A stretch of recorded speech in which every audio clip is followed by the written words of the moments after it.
Et Azali Kolobaque, il faut que la Belgique va soigner là. Maintenant, les consultations est bannie.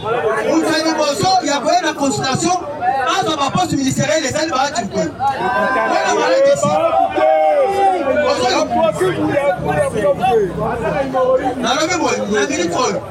La gouvernement Oyo et Zali Koya, ministre de la jeunesse.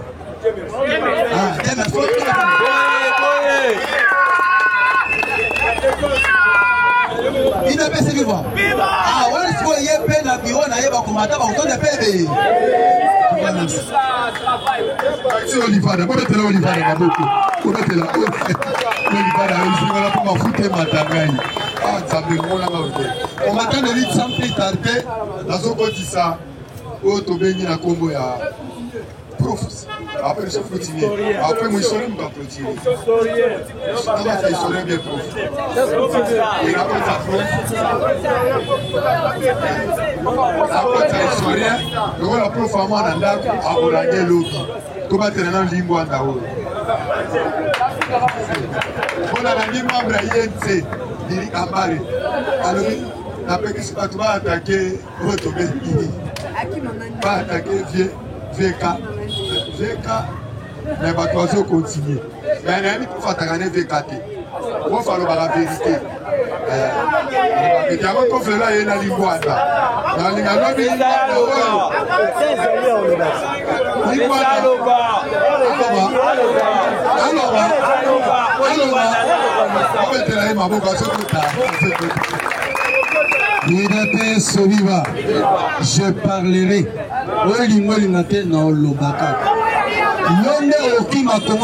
parlerai. Ça, c'est la nation. Tu es fou. Ça, la folie, la fourberie. Je salue les garants de la nation. Je salue la première dame. Je salue la conseillère du chef et tous les Congolais. Il y a un seul slogan. Il y a Bisso. C'est UDPS viva. Viva. Fini. Il n'y a pas d'autre slogan. Et la suite, on va abattre la peur.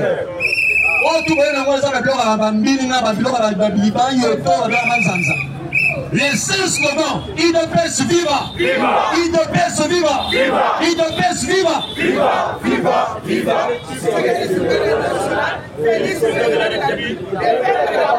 À part ça, il y a un bilan pour bâtir nos mobilisation pour créer un slogan. Voilà un slogan. On va t'avoir un bilan ce soir. Rien. On a ma porte dans la zone, va peureux. On doit pamba. Va couya. Attends, on dit, va te voir le bilan, il y a rien. Et puis alors, nous aussi, ça exact. Je vais dire une chose. Là, faites attention lorsque le chef te nomme. Toi, précieux charge. Jésus-Christ savait que Judas était un voleur. Mais après, c'est charge, il y a qu'est-ce. Anna Loba, somme à télémélion va te faire foutre. Et je m'en fous. Dans la somme notée. Bitakwira, prêtre. Merci beaucoup. Otuna Yakutunga Soda Okunusa Bitakwira. Bitakwira Tena Est. A quand même le niveau Bawazo Batika Robunda. Bawazo Batika Robunda. Et il cause avec Kevin Masuka. Voilà que Masuka a son traîtresse. Auprès du chef, il y a beaucoup de têtes. J'ai dit bien Bitakwira tête. Il y a ceux qui n'aiment pas le président Félix. C'est ce que j'ai dit ici. Soit sur la base de Benga, nous avons le téléphone. À Benga, nous avons le téléphone. Alors bien, le décédement au 21. Après, il a rappelé la soirée. Il y a eu une réunion à la télé. C'était pour distraire, pour laisser l'ennemi à Sanini. Fatih, tu es notre président, tu es mon frère, par l'ADN de UDPS. Faites attention. Il y a encore des têtes jusqu'à aujourd'hui. Il y a Koutouma, Télémélié. Lélo Spitakour a été en danger aussi parce qu'on peut même le tuer. Parce que Bibi traite. Au moment où il s'est ramené au lobby, il y a 3 femmes qui ont marché nu avec un homme. Nu. C'est pour la première fois. Et ça m'a place. Et il est un peu ce vivant. Combattant, pour la nation il faut mourir. Pour la nation aussi il faut vivre. Mais tous les clochards, les ennemis du peuple, il faudra que nous nous siquons. Pourquoi M. Kamel s'attaque à Bemba? Et là on dit que Kamel passe. Bemba parlait de M. Kabila à étranger, n'est-ce pas? Il parlait de Kagame et Kazembe à étranger. Comment il est mon père riposté, mais Kamel a riposté? Oh, Fati, c'est là que on a commenté parce que c'est énerve. Et c'est parce que Kamel se retrouve aussi en Kabila. Ce sont les chansons de même, Pima. Billy Kambale, soit Sarananga et Zanéo. Soit Sarananga et Zanéo. Dans le bain qui est militaire, moi je demande un combat du siècle, moi avec Kamel et la Stade du Marti. Entrée gratuite. 4 minutes, c'est ça, Bélé. L'émission vérité. Son militaire en place à chef, il y a en place à partir. Il y a un déclassé. Dans la mission vérité. Nous sommes politiques, mais faites attention pour la nation. Pour la nation, je préfère mourir. Jusqu'au sacrifice suprême. Mais ma nation peut essayer d'être sauvée. Combattant, ça la blague dans mon côté. Ça m'a donné. Bonjour. Moi, je suis là, je suis là. Mais il y a une blague dans mon côté. Mais il est pas trop pouvoir, Fatibé. Mais tout le monde est tombé à part. Nous-mêmes, combattants, nous-mêmes, Congolais. N'oubliez pas. L'IDPS est un parti national. Le père fondateur, les gars qui ont créé l'IDPS dans Bissonnayo. L'IDPS a été créé le 15 février 1982 par des millions de Congolais. Ce sont les Congolais qui ont créé l'IDPS. Donc l'IDPS, et ça, Congolais, nous sommes pour le monde à se défendre. Nous sommes des patriotes. Combattants. J'aime être appelé aussi Wazaleno comme patriote du pays. Parce que ces frères ils sont combattus sans âme. Ils ont la quête. Autant pour la chaussure, quête. Mais par contre, comme ça, chaussure sans quête, sans vêtements. Mais ils combattent pour la nation, pour la nation qui est. Alors ces combats, on ne peut pas les aider les gars vivants. On doit les soutenir. Financièrement, moralement, spirituellement, psychologiquement, pour qu'ils puissent sortir la victoire certaine, une victoire totale. Aucun périmètre de notre pays ne peut y aller. Non, jamais. Mais il y a un pays bien. Pays dans le Congo, dans la limitrophe de la Bissau. Pays Nini, autour de la guerre, Congo, Ouganda. Comment la guerre déclaré que le Congo va combattre l'Ouganda. Ouganda n'a pas gagné sur la guerre. D'abord, la guerre aussi compte par le nombre de personnes. Tout est n'a pas Congo, n'a pas Congo, n'a pas beaucoup. Pourquoi tu Ouganda n'a pas la bataille? C'est que les Congo, même nous, sont pas dans le Ngamboa. La plupart de ceux qui sont là-bas à Brazzaville, ce sont les Congolais. Ça ira, même ceux qui sécurisaient sa ceinture là. Je les connais parce que j'étais à Brazzaville. Moi j'étais un cobra. C'est la blague de Bilo, vous savez, vous voyez ma gueule là. On compare une sénaïde de peste. Il quand même là, le Congo, ça va être ma belle macasse. Alors, il a remplacé le président Nanga. À tel 4 janvier. Kuna Imka, place à Salah Jidon, beaucoup Congo. Et puis, au du matin, tu seras déclassé pour de bon et tu ne marcheras plus. Parce que c'est passé à l'Europe, on m'a dit 10 fois. Et puis, nous avons imbécile. Je l'ai dit pourquoi. Combattant, à l'heure où nous sommes, on ne peut pas blaguer avec notre président. Je vous dis vrai. C'est ici au Congo que bosse en la fatigue. Mais à l'extérieur, on les craint. C'est un grand monsieur aujourd'hui dans le monde entier. Parce qu'on a même ici, c'était un monsieur à téléviser le monde. Oh, tout le comment qu'est-ce que ce petit est sorti? Il n'y a pas qui Jésus, il n'a pas étudié. Comment Babylone a brillé? Non, non, où tu vas pire? T'as la sauce dans les locaux, dans les locaux. Akaba telemelio, babomba kamoto te. Suka mili ngobima. Babomba kamoto te. Parce que Babylone est koyinda, parce qu'au fur et à mesure de chauffer, et koyinda kaoki mamomi ngesani lebi awa, moteza. C'est comme ça, Fatih. Tellement les vieux l'avaient gardé. Ceux qui viennent exposer la fatigue depuis, mais bon, mais kala. Tiens, les bombaye. Les bombaye nanga. Combattant. Fatih, nous sommes aussi protégés. Je vous dis la vérité. Oh, on va koufa kala. Quand vous faites du pouvoir, là que la présidence. Sinon, mais c'est pas empoisonné au kala. Je vous dis la vérité. Lorsque Fatih a le pouvoir, Israël met au pouvoir là. Mais Fatih, comme pour connaître l'ennemi, l'ennemi va prosacrer, va timakaïté. Soit on a commandé la bourse, on a bien, on a fait un invité à la bourse. Pourquoi? Natala va commander le soir, allez l'embellir. Na combat la boxe, Natala va commander le combat ennemi, à Kanagad Wapi, à Bessagad Wapi, à Zamataskanil, c'est ça. Mais là, pour attaquer. Mais quoi attaquer, nous sommes même par argument. Vous savez, on reconnaît l'intelligence par rapport à Malobania Mounoko. Lorsqu'il répond, oui, il faut faire nous. Parce que quand on répond, les Français comprennent. C'est aujourd'hui qu'on joue même avec l'école.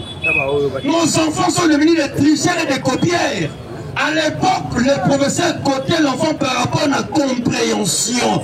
C'est pour ça qu'on avait un cahier, des cahiers d'explication.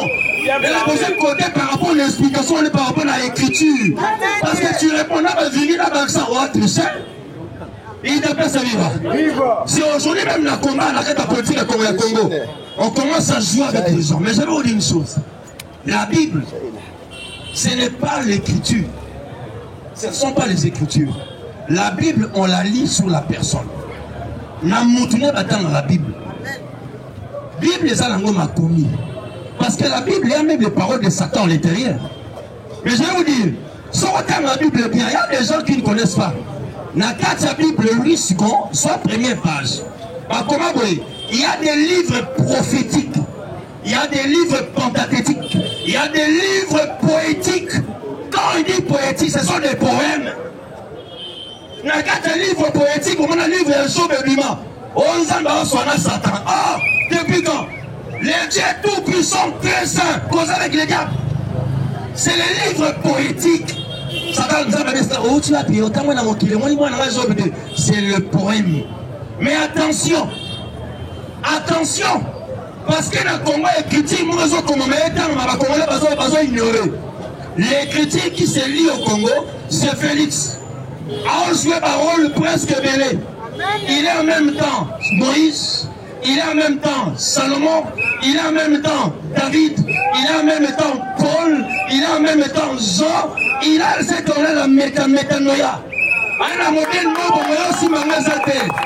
On va parler sur les personnes bibliques. On a dit, on a Félix, le roi de Mobutu, le roi de Kassavubu, le roi de Lumumba, le roi de Etienne Tshisekedi, le roi de... Parce qu'il a tout en lui. Papa, Félix a compris les erreurs du père. Vieux Etienne était direct. Fatih est devenu maintenant, il maîtrise. On a bête en maman, tu nous dis au bêtis. C'est lui le pion d'âme. C'est lui le lion. Dans cette forêt, il connaît tout parce qu'il a vécu 37 ans. Comme ça, la Fatih bien habité. Il a dit ce que nous disons ici. Lorsque le peuple s'est tenu debout, où étiez-vous?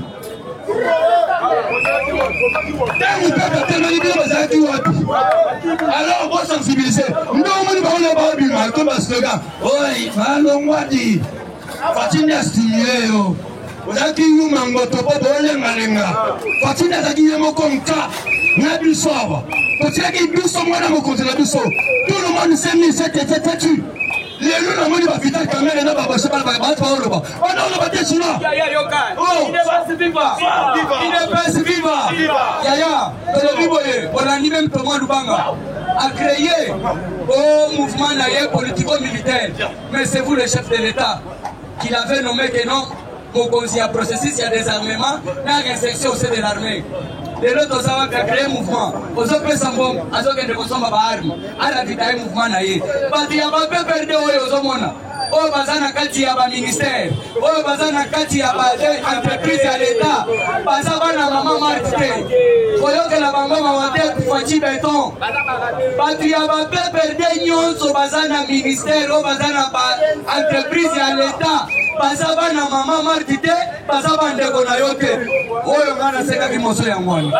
Ma famille est la famille biologique na yo, la Christian et la famille politique chinois. Mais Dieu merci et consort. Nous sommes ta famille. À part nous, personne ne te soutiendra.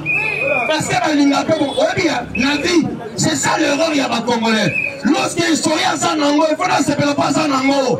Parce que lorsque l'historien s'en nango, on a obika. Mais les Congolais fait quoi? Le roi l'historien s'en nango, soit collègue historien. Ah non. Il y a chaque chose à son temps. Il y avait un temps où on a parlé de Kassavubu. Les distingués des présidents qui sont passés au Congo, les soi-disant, parce que parmi les présidents qui sont passés au Congo, aucun n'a été élu par le peuple. Aucun. Tous les autres c'était de la mafia. Kassavubu, il était trop intelligent. Et il manquait la sagesse. Kassavubu n'était pas sage. Il était trop intelligent. Ma douceur. Mobutu est venu trop sage, mais pas intelligent. Kabila le père est venu, trop intelligent, pas sage. Et nous étions passés par une étape où même l'intelligence et la sagesse étaient partis. Joseph Kabila, idiot, pas de sagesse, pas d'intelligence.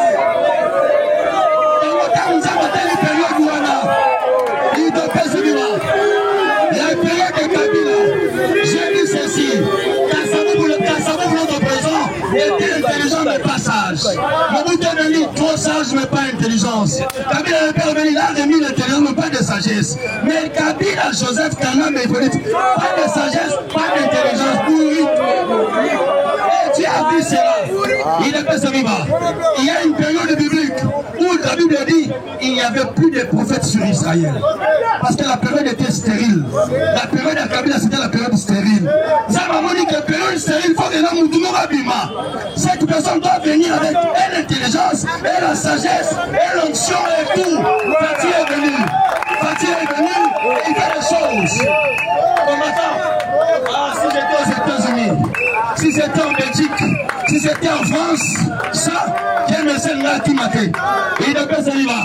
Je le dis par rapport à la prophétie. Les drapeaux congolais, hier, les Congos ont battu la Mauritanie 2-0. J'avais dit ici, devant Dieu d'Israël, il y a deux témoins, les deux Oliviers. C'est pour cela, à la montagne de transfiguration, on a vu Élie et Moïse qui étaient venus. Parce que les deux messages, les deux grands prophètes, les Congos marchent par rapport à la prophétie. Que vous le vouliez ou pas, lorsque le Congo sera vainqueur, il y a des gens qui vont rester par rapport à la stupéfaction. Aucun moi, Kafati, quand moi nous attendons il y a un matin, et moi on va qui est en zone Célébino, quand on continue, placebo, pantin, non c'est Kabila, il y a peut-être un scotch jusqu'au bim, c'est vous qui êtes le pantin. J'ai dit je vous remercie. Merci. Je vais te la prof, maman, je vais te la prof,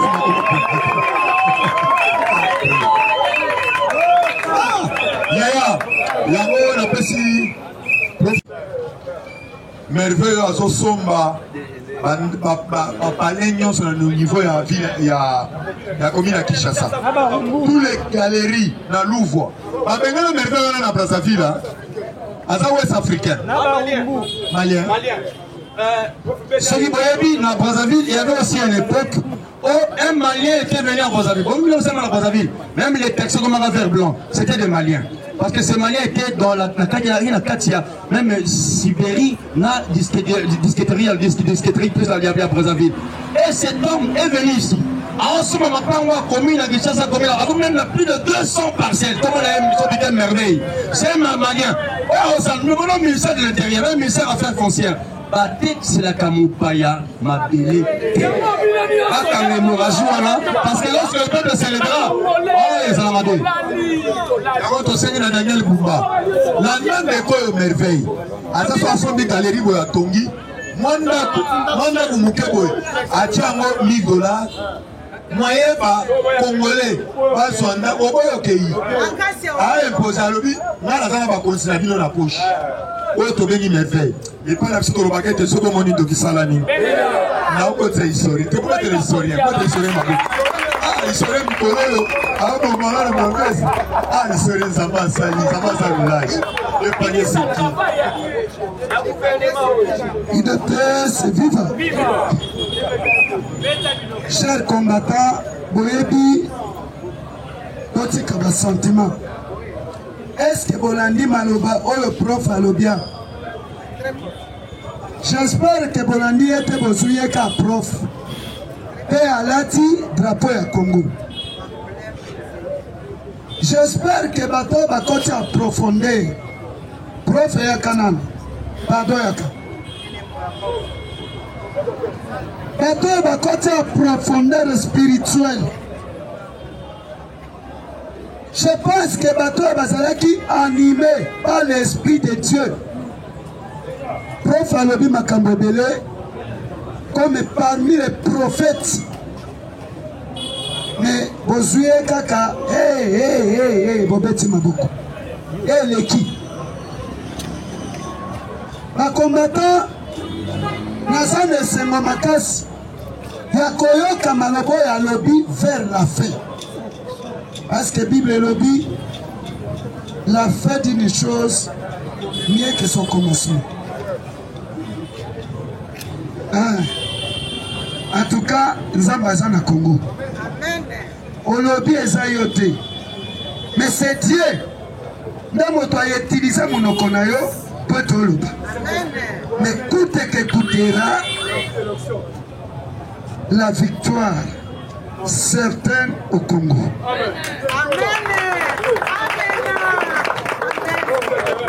Voilà. Chers combattants, peuple congolais, voyons Kangabie. Lélo, Tokoye Bisabatobele, Likambo est très nécessaire, mais je vais s'adresser au chef de l'État. Nako adresser le tata mokonzi école pourquoi? Nayebi Salomon azalaki mwana ya David. Oya nanga bien. Mais alliance ya David na alliance ya Solomon eza différent. Salomon azalaki l'homme mieux écouté et pas ensemble. Mais David azalaki l'homme selon le cœur de Dieu.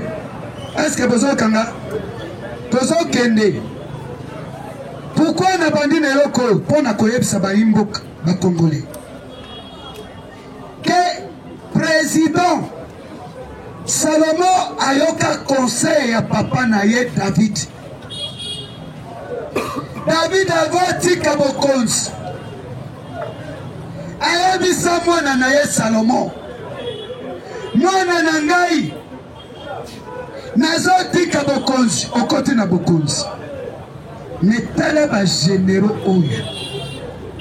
Bato babanda ko bundisa pouvoir na ngai. Nayebisi yo kotika bango na bomoi te. Il faut pour ma bango nyonso.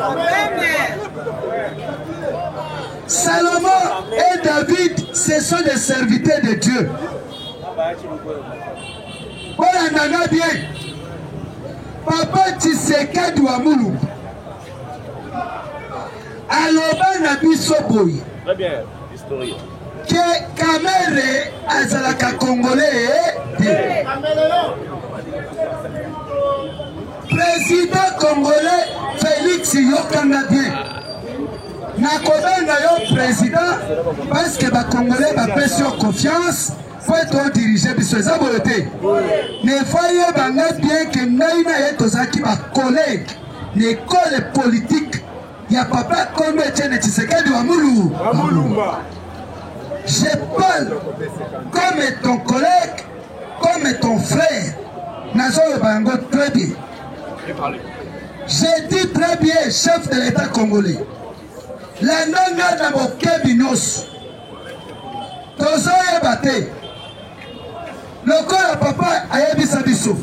Oyo azalaka ndeko na bino te. biso bana il faut tosala nini tokeba na ye Tshisekedi na dialogue ya Edeni Kojo Togolais ayaka alanda Tshisekedi tina Bruxelles Tshisekedi ayebise tozokende tokoma na triomphal Tshisekedi ayebisi biso ke Edeni Kojo aza kabilise munene bakoti na dialogue ya Cité de l'Oya Kamera lobi grand poisson atikali libanda efona kende kopeshe ye nazoloba na chef de l'État parce que yo ozalaki sur place ngai nazotravaille na ndako ya tata na yo Kamera ye aya koconvaincre Tshisekedi po ete akota na dialogue ya Cité de l'Oya Tshisekedi abimi na kilote atelemi na portail ya lopango na ye ayebisi Kamere allez faire la politique au Burundi. Moi Tshisekedi je vais te soutenir attaque opposant Burundi. Voilà. Papa Nayo, j'ai dit très bien, Papa Nayo. Mais Yebisa Biso, alias Nayo na Vital Kamere. Non, ma Congolais, moi c'est la clé. Parce qu'il y a un danger. Ma Congolais va l'engi président. Mais tous les président, l'engi ennemi naye. J'ai été dit et je vous l'ai dit, je m'assume. Ce qui la vérité n'a pas de basa nini babu. Ce qui a conduit na bateau, que n'a yebisi vérité. La vérité reste que la vérité. Okay. Je ne peux pas sacrifier la vérité. Jamais. Président Voye Bissabissou. Moi je connais Kamel. Je connais Kamel. Ça fait beaucoup d'années. Tango Moussa à Koti Aou. Kozalaki Bilenge.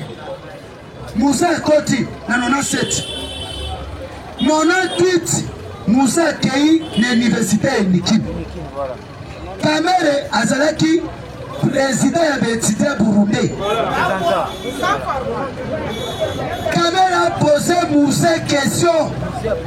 Moussa a tourné Nikim. Avant toyembela Kabila. Oh Joseph Oy. Oh ya sala massacre na campus. Boyoka kanzembo moko toyembaka parce que ezali premier année na ngai. Professeur Ndaïta Benandi Voulou, là c'est caméra l'enfant là. Voilà, on a rappelé Rwanda. Voilà. Mais tango bakei, toyembaka Kabila ya solo Nzambe Joseph aza Rwandais. Bato ebela batanga na campus na nelana bayebi yango. Mais lelo Kamere alingaka poser Moussa question. Moussa Tounie Yozanan. Alors je suis président Bétité Burundi. Oh capitaine Kamel. C'est lui qui a volé 200 millions de dollars américains. 200 millions de dollars américains. Boyebi Kenebe ya RTNC à l'époque. Et pas ça qu'a cassé. J'espère que bon mon akaba journaliste senior sur RTNC baza akaba chanda akaba koma kana batapo parce que ça dit cancer de peau et cancer de nerfs. Baye ko comprendre que matière au Belgique atonga à radio ya RTNC et ça m'appelle l'État congolais a débloqué l'argent. Kamere fut comme président de l'Assemblée nationale 2007-2008. Kamere moto ayiba mbongo wana ye na jamaa 200 millions. Kengo Wadondo ayiba 200 millions ya Banque nationale comme premier ministre. Na balengodo. Ba Congolais vont fungola miss. Nazoye pas chef de l'État. Na tout na ye. Oji seye na Kamere likambo nini. Après yo yem ka remplacer wana. Peuple congolais. Voilà maintenant très bien. Kozo kene tout droit au but. Parce que Makamboyo Kamera Lobby, c'est scandale. C'est-à-dire chaque fois, Kamera est en train de se poser avec le chef de l'État. Elles ont contredit. Mais tous ont ébatté. Moto ont contredit yo. Moto ont opposé na yo. Moto ont lukaliwa na yo. Ne yo kangamakana ye. Bopesa kaye ba poste. Accord nini obo signa. Toyeba yango. Parce que peuple à cause de la sacrifié l'icolo a vité le cas Kamera. Peuple congolais. Kamera a été chef de l'État 18 coups d'État. Na lobby très bien, même le chef aussi Kazali. Ayebi yango. Ma bande de la cahier. Kamera vient de voler l'argent de 100 jours. Aucun pays dans le monde va condamner à 2 degrés. Et comme le 3e degré, on a quitté. Et ça, la macaté, en matière de droit, n'existe pas. On condamne le 1er degré 20 ans. 2e degré, comme ça s'appelle. Vous voyez qu'on condamne 13 ans. Bolongoli 7 ans. Et comme le 3e degré, c'est-à-dire avec Kamera, Aïba Keloko, Boye qu'on soit capable de la poste, Boye qu'on pèse à Kamera, ministre de l'économie. Kamera Yibimbo, président Lobby Boy, Boyoka, qui s'écarte du président de la République avec tout honneur, chef de l'État, ça l'a clair dans le peuple congolais par rapport à la vitale et Trop c'est trop. Comment le peuple va Koufa Kamera Azali parmi M23. Oyoka. Donc, moyen tanga nyoso ezate. Kamera lingaka comme chef de l'État, n'enzela ya quoi faire. Boyebi histoire ya Isaac. Kamera ayoka ina Isaac a empoisonné chef de l'État. Isaac Yemoko alobi. Kamera Cheli président bombe na capot moteur ya jeep na ye. Tango des autres bimaki na Kalufungola. Ya ba policier o babeta ki masasi. Mokonza yaki ko visiter Kalufungola. Bata ya boye bombe na kati ya mutuka. Mais chef de l'État azomona nyoso avion crash ya avion ya juku. Nana yebi suminu ka avion sana na Sakuru. Tozo bomba. Mais les autres koloba polele. Avion crash et avion ya juku. Avion ba devient ngoti na Rwanda. Moto na yebi se oke ba Congolais o bazaki na délégation na chef de l'État ba pomi bango na kati ya Rwanda. Toloba yango. Si les logistes c'est até. Les logistes c'est zakate. Moto akene kosomba atonov. Il y a Bendier, c'est Vital Kamera. Il y a des vidéos. Oh, Kamera Zoé, c'est chef de l'État. Mokonzi Kende na Kolandayo. Et sous-bataire. Azoé Bisa, supérieur na ye, ke Kende na Kolandayo. Nangai, nayo, nana kokeno bongisa tere.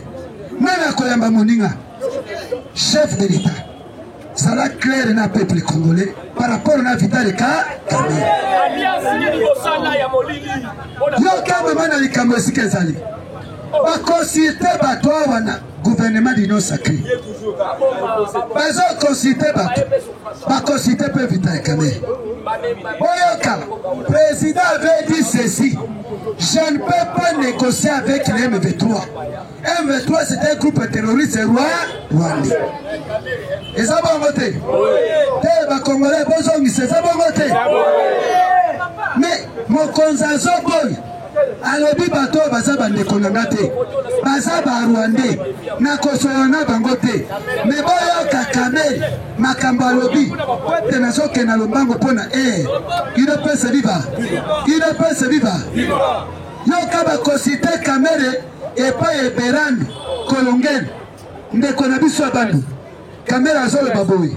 Oh non! Naï n'a cause la satisfait. Il ne peut se vivre. Les parlementaires est debout. Les parlementaires est debout. Les parlementaires est debout. Méchant. Yoka soba un circoncis Vital Kamera. un incirconcis. La malheur yango. Aussi bateau bazaba incirconcis. Donc il n'a pas bonne guerre. Mais bakobeta biso. Bakobeta biso. Parce que c'est un incirconcis, un étranger. Kita caméra lobby. Consultation yo. Pour être tokende bien. Pour être na yo kanana bino, il faut pas consulter ba M23.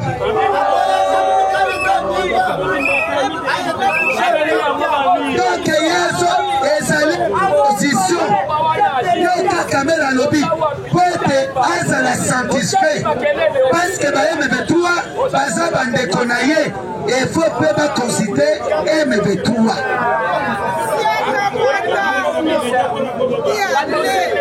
Mais il y a tata mokonzi école olobaki ke toko négocier na ba M23 te. Olobaki ke M23 ezali croquis vide. Olobaki ke M23 ezali armée rwandais. Et la communauté internationale vient de confirmer que le M23 c'est une armée rwandaise. Mais Vital Kamela solo bakeno, ba M23 baza bande konaye. C'est que Vital Kamela za rwandais. Si quoi zo sala nini na ba institution ya peuple congolais.